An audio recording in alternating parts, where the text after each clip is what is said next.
Duh, buat kita-kita yang tiap hari dibelenggu ruwetnya pekerjaan, lihat suasana begini langsung pengen capcus ya.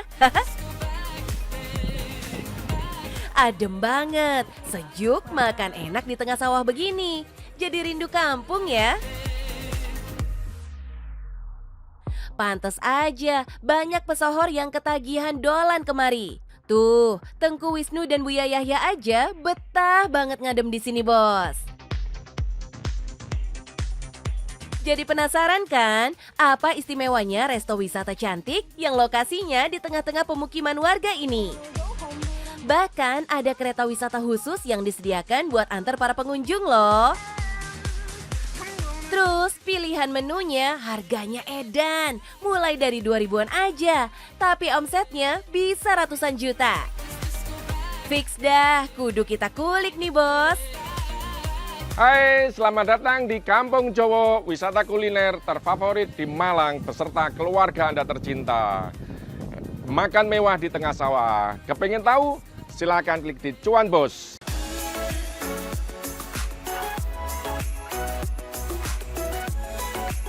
Cakep Mas Naim, Kampung Jowo ini udah rame banget padahal baru buka 6 bulan bos.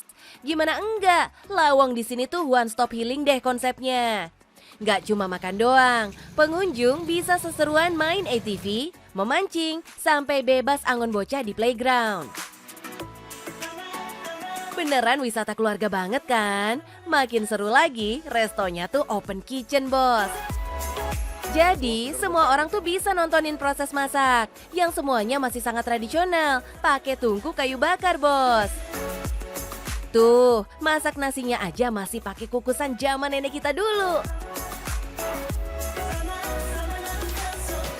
Terus, ayam ingkungnya tuh dibumbuin ala deso dan dibakar langsung sama chefnya. Unik nih bos, semua juru masak dan pegawai di sini adalah warga kampung sekitar bos. Cakep nih, pemberdayaan warga dan buka lapangan kerja sekalian buat mereka. Jos! Kalau semua menu udah terhidang, semua tamu bebas ambil secara prasmanan bos. Ambil suka-suka sesuai kapasitas perut masing-masing. Harga murah meriah, penuh kayak banget. Monggo pinaran di Kampung Jowo bos. Dijamin puas. Serunya ada lebih dari 25 menu yang disediakan di sini bos. Aneka jenis sayuran, ayam ingkung andalan dan kesayangan para tamu, sampai beragam olahan bebek dan ikan. Semuanya dibanderol dengan harga friend banget. Mulai 5.000-an aja bos. Kalau udah puas ambil makanannya, langsung aja pilih saung dengan view terbaik. Terus, sikat deh semua menunya, ditemani angin sepoi-sepoi yang bikin males berdiri. Hihi.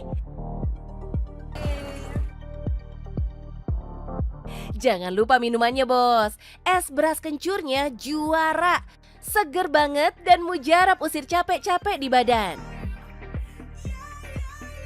Nah, geser kita ke sajian cuci mulutnya nih bos. Ada aneka jajanan pasar yang dihargai cuma 2.000-an aja. Nangis nggak tuh? Primadonanya ini nih bos, si kue cucur. Ya, kalau jajanan pasar memang kita fresh. Supaya biar lebih nikmat ya, kalau anget-anget dan sebagainya itu. Spesialnya ada pisang goreng. Katanya ada yang bilang, wah pisang goreng ternikmat di dunia ini. Ada di Kampung Jowo ini. Uniknya, nggak cuma bisa foto-fotoan bos, seniman lokal diajak kolaborasi di sini. Bahkan bisa loh request dilukisin buat kenang-kenangan. Cakep kan? Pengunjung senang, seniman lokal juga terbantu ekonominya. Kampung Jowo ini luas banget bos, totalnya 10 hektar, tapi baru sebagian aja yang selesai dibangun. Pak Naim menyewa lahan ini dari perangkat desa dan terus punya banyak rencana buat mengembangkan Kampung Jowo jadi lebih ciamik lagi. Salah satu plannya adalah wahana menunggangi kebo di sawah bos. Asik nggak tuh? Sebelumnya sawah ini hanya disewa oleh petani biasa. Jadi kalau petani biasa sewa putus, hanya yang menikmati paling lurah sama petaninya aja. Tapi begitu kita sampaikan dengan program kita seperti ini, nanti akan ada wisata dan sebagainya, yang manfaatnya pasti secara ekonomi akan melibatkan warga sini setempat, Mbak. Bahkan Karang Tarunanya yang urusin parkirnya. Nah kalau kemarin desa petani biasa, kan tidak ada dampak ekonomi ya. Setelah kita sewa, seneng Pak warga sini. Yes, nggak sedikit loh warga yang merasakan dampak baik dengan dibangunnya Kampung Jowo. Yang jelas kehidupan ekonomi mereka pun naik kelas. Dengan adanya Kampung Jowo, di sini masyarakat sangat terbantu. Pendekatannya mulus banget ya bos. Usaha bersama, cuannya juga rame-rame. Berkah barokah buat semuanya deh jadinya. Tapi emang sih, lokasi yang nyempil di tengah perkampungan bikin pengunjung yang datang berombongan, misalnya pakai bus pariwisata, jadi susah banget masuknya. Jadinya Pak Naim pun gesit cari solusi bos. Kita sudah ada kerjasama dengan pihak lain. Nanti dari pihak lain itu kita parkir di tempat lain. Nah, untuk gimmick dan lain sebagainya, kita seolah-olah akan wisatakan juga sama tamu-tamu yang akan ke sini. Kita kerjasama dengan pemilik Tayo, Mbak. Tahu ya Tayo ya, kereta kelinci. Jadi nanti mungkin Bapak Ibu keliling-keliling ke persawahan, naik kereta kelinci sebelum nanti ke sini.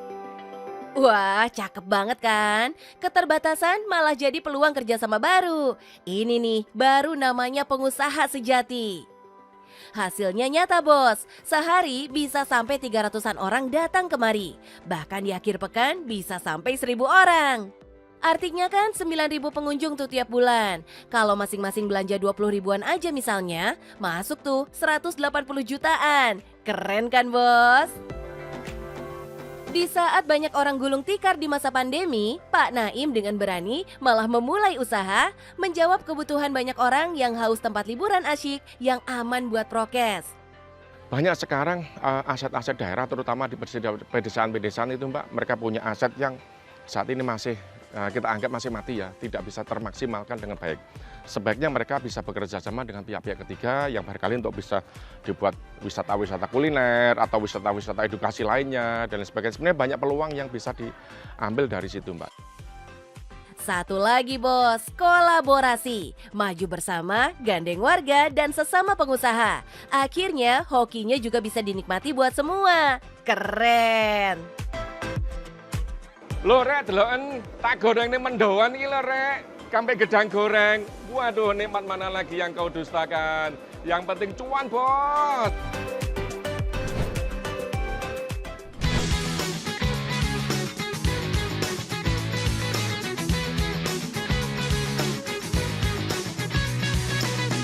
Bos, siapa yang gak terpesona kalau lihat burung secantik ini? Burung, lah kok malah nguber-nguber masnya? Oh, ternyata dia lagi latihan, bos. Keren banget ya, udah cantik, bulunya bagus, sekolahnya pinter.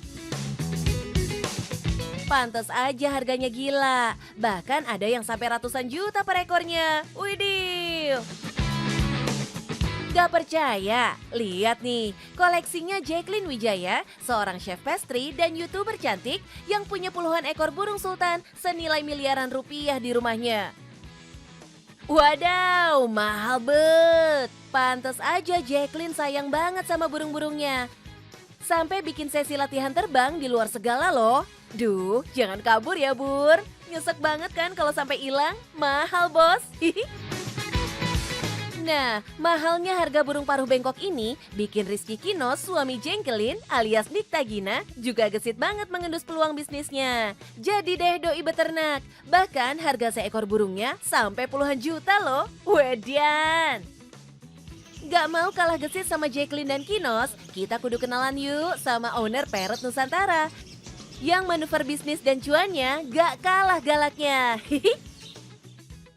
Halo bos, perkenalkan nama saya Hanifa, owner dari Parrot Nusantara. Mau tahu gimana cuannya memiliki bisnis paruh bengkok ini? Ikuti saya di Cuan Bos.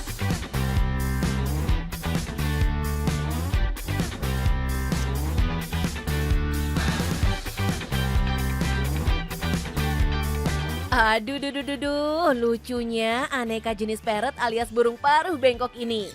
Pantesan aja Mbak Hanifah udah jatuh cinta sama mereka sejak masih sekolah dulu. Dia ikuti deh segala rupa komunitas pecinta parrot buat belajar ilmu beternak burung cerdas ini dengan baik dan benar. Sampai akhirnya di awal 2019, ia mantap berbisnis parrot dengan modal 4 jutaan. Ia pun kulakan parkit, lovebird, dan aneka mainan burung, Bos.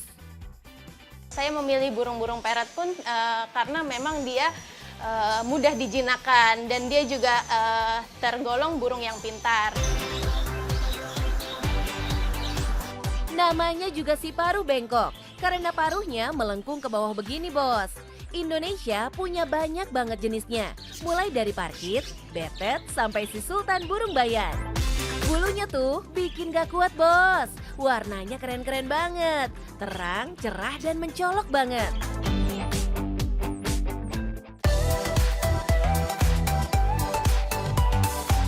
Pengen punya, Bos? Budgetnya beragam kok, mulai dari 70 ribuan sampai 12 jutaan. Cocokin aja sama kondisi celengan, Bos. Hihi. Perawatannya pun gampang banget. Pokoknya siapin aja air bersih buat minum, terus stok makanan jangan sampai kosong. Biji-bijian atau pelet sehari 3 kali. Jangan lupa jaga kebersihan kandang dan kasih vitamin. Kalau pengen punya, tinggal datang aja, Bos, ke sini. Pilih sendiri. Lokasinya di Jalan TB Simatupang, Jakarta Selatan. Langganan Mbak Hanifah bahkan sampai datang jauh-jauh dari berbagai kota dan negara loh. Nah, kalau nggak sempat datang langsung, ya udah, pesan aja secara online, Bos. Nanti si burung akan dikirimkan sampai ke depan pintu rumah Anda. Tenang, packingnya dijamin aman jaya raya. Bahkan nih, kalau amit-amit si burung mati di jalan, Mbak Hanifah akan ganti 100% duit Anda, Bos. Tapi kasus begini hampir nggak pernah kejadian kok. Terus, Mbak Hanifah juga akan ajarin pembeli cara memelihara si burung yang benar, biar burungnya juga hidup sehat bahagia. Kita selalu memvideokan sebelum burung itu dikirim gitu. Terus kita juga adakan konsultasi gratis, mau itu sudah setelah pembelian dilakukan gitu. Mereka bisa sharing ke kita. Tim promonya Mbak Hanifah, gas ngeng banget urusan upload-upload koleksi mereka. Intipin deh Facebook, Instagram, sampai TikTok mereka. Sering juga mereka bikin live, biar Anda semua bisa interaksi langsung, Bos. Kalau bisnis dikelola profesional gini, udah kebayang lah ya, omsetnya pasti merdu banget. Kalau untuk omsetnya sendiri biasanya rata-rata 70 sampai 80. Namun kalau misalnya hari bulan-bulan season lagi tinggi seperti lagi mau puasa, biasanya itu bisa sampai 100. Tuh kan bener, 100-an juta, Bos. Endoy Margondo ini. Tapi aliran cuan ini juga datang dari perjuangan, Bos. Nggak cuma modal ongkang-ongkang doang. Semua masalah yang datang juga kudu siap dicariin solusinya. Kayak waktu banjir melanda Jakarta, Mbak Hanifah pernah nangis bombay saat burung-burung cantiknya pada mati terendam banjir. Wah, nangis banget tuh. Apalagi ruginya juga lumayan, Bos. Sejak saat itu, ia pun waskat ketat semua koleksi burungnya, Bos. Semua dipantau biar si burung sehat walafiat senantiasa. Nah, buat bos-bos yang mulai kepincut pengen ternak juga, bisa banget loh konsul langsung sama guru besarnya. Hihi. Satu hal yang gak boleh lupa, awali semuanya dengan cinta, Bos. Entar urusan percuanan pasti bakal mengikuti sendiri. Hihi. Gimana nih, Bos? Tertarik untuk bisnis paruh bengkok ini? Yang penting sih fokus terhadap bisnisnya dan selalu evaluasi terhadap kesalahan dan selalu cari peluangnya. Ya, yang penting lagi cuan, Bos.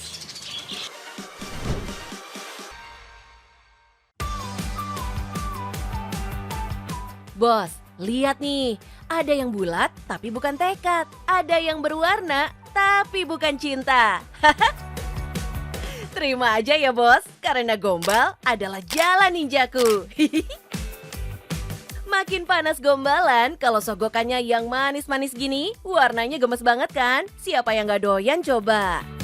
Karena kita mau ajakin bos semua dolan ke pabrik permen di Kota Malang yang omsetnya manis beneran, Bos. Halo, selamat datang di Permen Galaxy Lollipop. Ini loh permen yang sering kalian temui di pasaran. Mau tahu cuannya seperti apa? Tetap di Cuan Bos.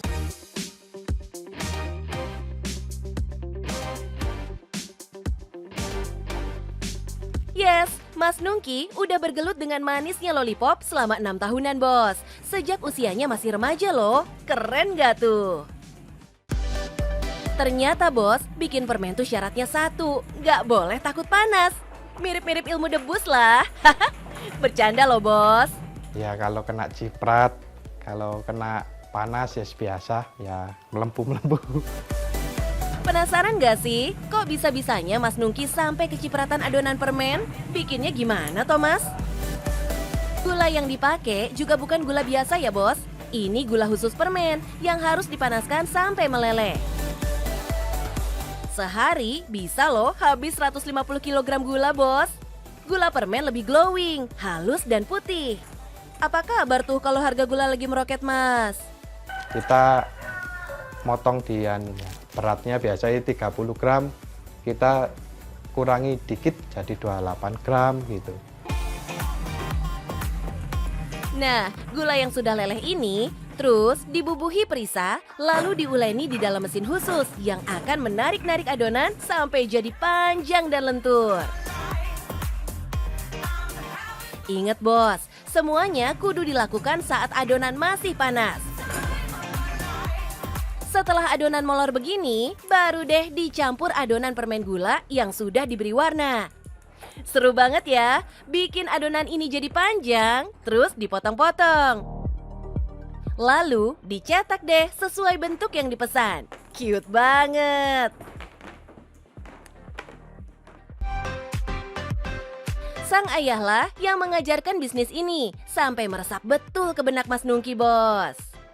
Kalau diwariskan harta kan habis, kalau kayak ilmu gini kita terus perkembangkan, ya alhamdulillah sampai sekarang kan bisa makan dari ilmu.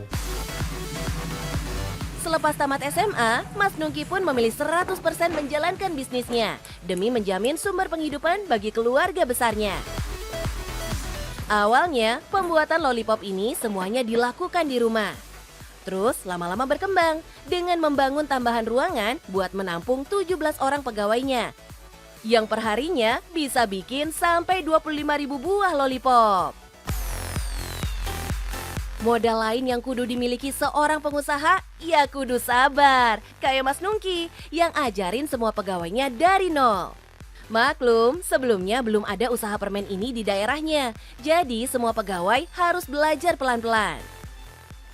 Terus, stok sabarnya juga dipakai buat menghadapi hantaman pandemi yang sempat bikin pabrik ini tutup total beberapa bulan. Saat itu, ia pun tak malu dan ragu, langsung banting setir demi mendapatkan rejeki halal, Bos. Salut deh, Mas. Itu selama pabrik tutup ini kan saya jual kelapa muda di pinggir-pinggir jalan gitu, bawa mobil. Pelajaran mahal ini pula yang memecutnya bikin terobosan marketing online, Bos. Perlahan bangkit dan ngegas lagi bikin permen, promosi lewat medsos, dan memperluas jaringan resellernya sampai ke Makassar. Angka penjualannya pun kembali meroket. Ada lagi yang unik nih, Bos. Adik Mas Nungki pun memutuskan buka bisnis lollipop juga. Wah, gimana tuh caranya? Bersaing dengan keluarga sendiri, Mas? Pasaran kita beda pulau, beda orang yang salesnya beda gitu. Yes, yakini aja, Bos. Rezeki emang dengan adil diatur oleh bendahara langit, Bos. Hihi, nggak percaya? Coba denger deh, omsetnya nonjok banget. Omsetnya kalau sekarang ya hampir 80 juta lah per bulan. Belajar Gi, Bos. Kayak Mas Nungki dulu yang butuh 3 bulan penuh buat menguasai semua ilmu perlollipopan sampai bisa, Bos.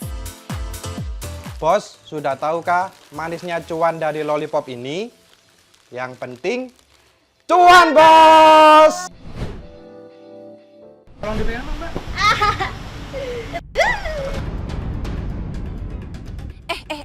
Ada yang teriak-teriak, Bos. Waduh, kenapa, Mbak? Gimana nggak tegang? Lawang tangan si Neng Gelis ini dicapit kepiting raksasa. Gila, ukurannya jumbo, Bos. Untung aja si Mamang gercep nolongin. Kalau enggak, bisa rontok tuh jari-jari lentik si Neng.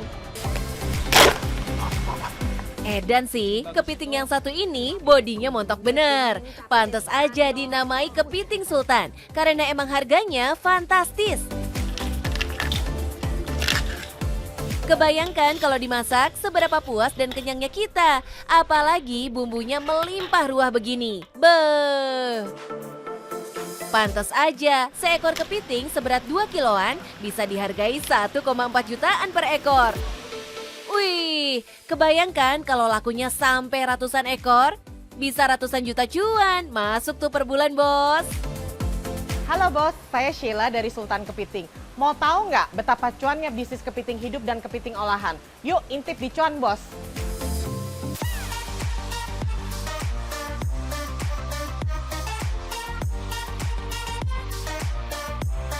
Si kepiting sultan ini jenisnya kepiting bakau, bos. Emang ukurannya terkenal gedong-gedong. Kalau di daerah asalnya, kepiting ini didapat dengan cara menangkapnya langsung di habitatnya,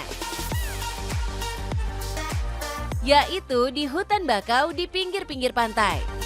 Karena selain jangan sampai kita kena jepit-capitnya yang perkasa ini, kita juga kudu masuk ke hutan berlumpur, tempat kepiting jumbo ini hidup dan beranak pinak. Nah, di tangan pengusaha kreatif seperti Mbak Sheila, semua ada solusinya. Gak perlu lagi berburu kepiting bakau sampai belusukan kemana-mana. Doi bikin apartemen penggemukan kepiting kayak gini. Apartemen kepiting ini ia bangun di Tangerang sejak 2022 silam. Jadi, si kepiting tinggal comot aja deh dari kamar-kamar mereka. Kualitasnya pun jadi lebih terjamin, bos.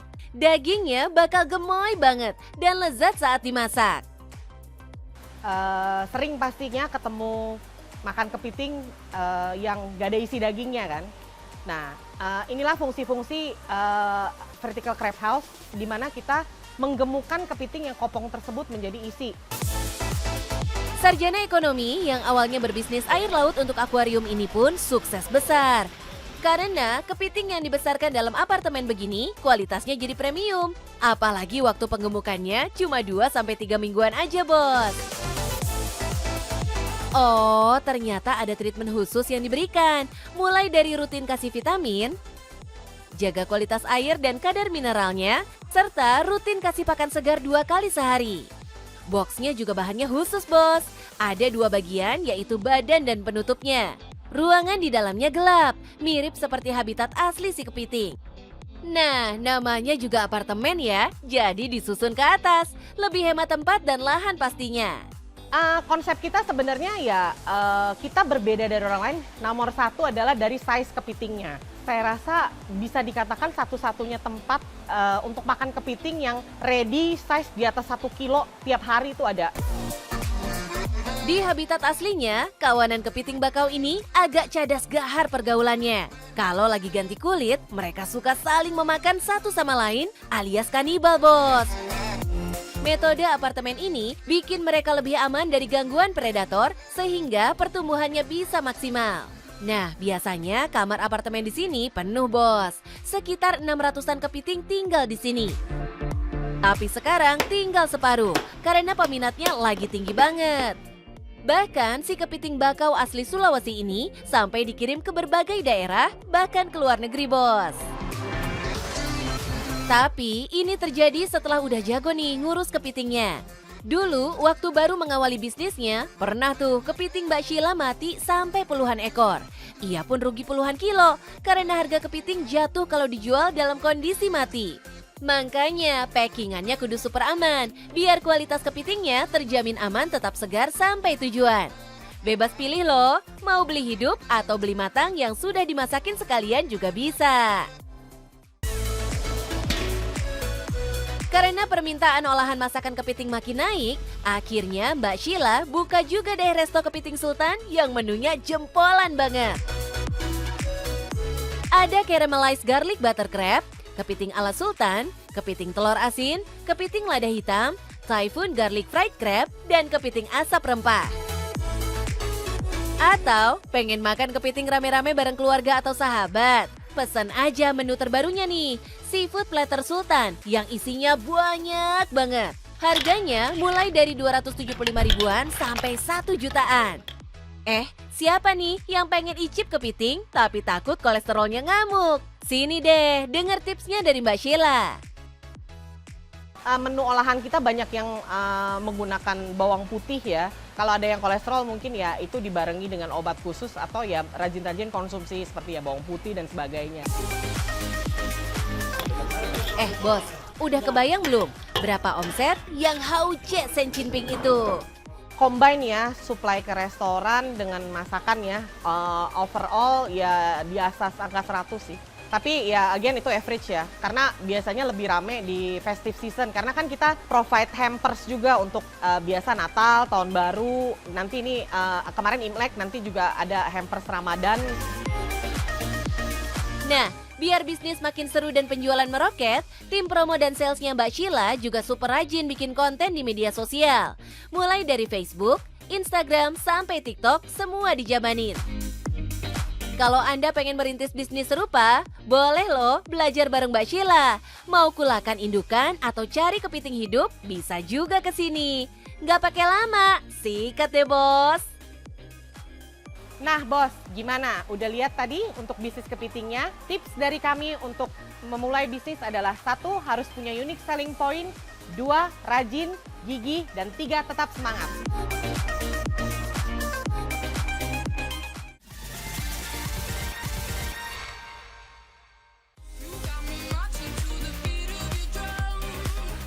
Bos, buat yang pengen memulai usaha tapi masih bingung usaha apa, bisnis waralaba bisa jadi salah satu pilihan loh. Bisnis yang gampang karena nggak perlu kebanyakan mikir. Semua sudah disediakan pihak penyedia waralaba. Eits, jangan salah sangka ya bos, nggak semua waralaba itu mahal loh. Ada juga yang murah, bisa disesuaikan dengan budget. Terus, gimana caranya memulai usaha dengan bisnis waralaba? Yuk, kita kulik, bos. Pertama, pilih jenis produk yang dibutuhkan banyak konsumen. Biar kalian gak susah menjerat pembeli buat datang. Pastikan juga produk waralaba kalian diminati banyak orang. Biar pembeli terus berdatangan, jadi langganan. Dan lama-lama cuannya bisa menggunung, bos. Hitung baik-baik kebutuhan setelah menjalankan bisnis tersebut. Jangan sampai di tengah jalan kehabisan modal. Kalau belum cukup, lebih baik ditabung dulu, bos. Jangan lupa baca semua perjanjian dalam kontrak. Jangan lewatkan hal-hal kecil yang bisa merugikan kamu. Kalau kamu kurang mengerti isi kontrak, jangan ragu untuk meminta bantuan notaris atau pengacara. Lebih baik pusing di awal daripada pusing di akhir ya, bos.